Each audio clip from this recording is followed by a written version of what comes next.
Hey everybody, Dave Acton checking in. It's Saturday, November 17th. A lot of talk about an earthquake hitting Los Angeles in the next week. There's been a lot of 6.0s on that ring of fire.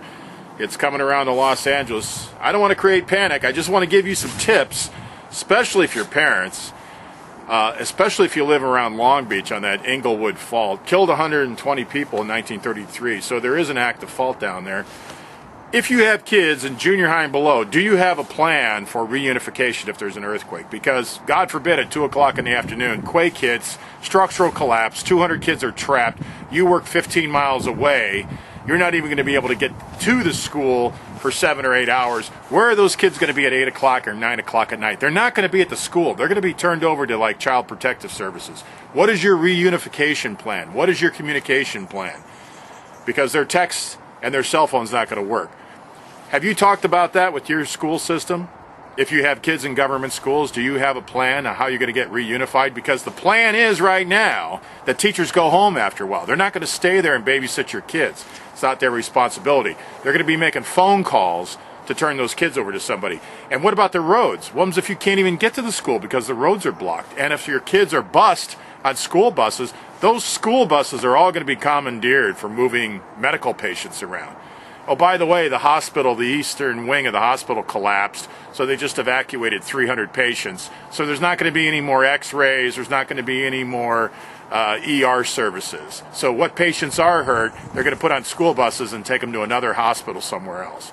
So have you talked to your school district or your school to figure out what your unification plan is for your kids if you live in LA County? That's number one. Number two, just at a practical level, make sure your kids have a little flashlight in their little lunch bag and a way to see. Because you know what? When it's total darkness, last thing in the world you want to be doing is running around like this, because when you fall and hit your face on some concrete and take a big bite out of the curb, you're going to cause more injuries for yourself. So are you carrying a flashlight? If you're an adult, are you carrying a headlamp in your car? Because flashlights get old after a while, just carrying them with one hand. You know, you can only do things with the other hand. So do you have a headlamp?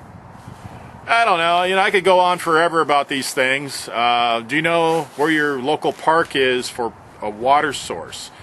Parks and recreations are normally the ones that the city or the county looks to do emergency sheltering. So chances are, if there's a really bad earthquake, the city's going to push people over to parks and give them blue tarps and set up a tent city. Okay, are you ready for that? Are you ready to go to the park? Is there water sources at the park? These are the scenarios, folks. I hate to be the bearer of bad news, but I've been trying to get my friends to move out of LA for a long time now, and of course the county commissioners and the supervisors, they're all mad because it sounds like you doom and gloomers are lowering property value in LA. Hey guys, can we deal with reality here for a little bit? I mean, let's just take a look at it. The predictions for 7.7 in greater Los Angeles are 20,000 dead immediately, 250,000 seriously injured that will die within a day if they don't get medical care.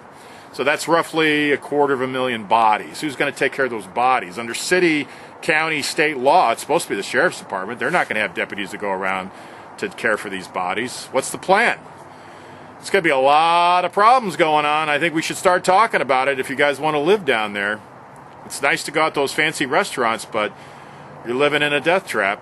But I'm not supposed to say that because it's unpopular. So, what am I going to do? Until next time, this is David Acton.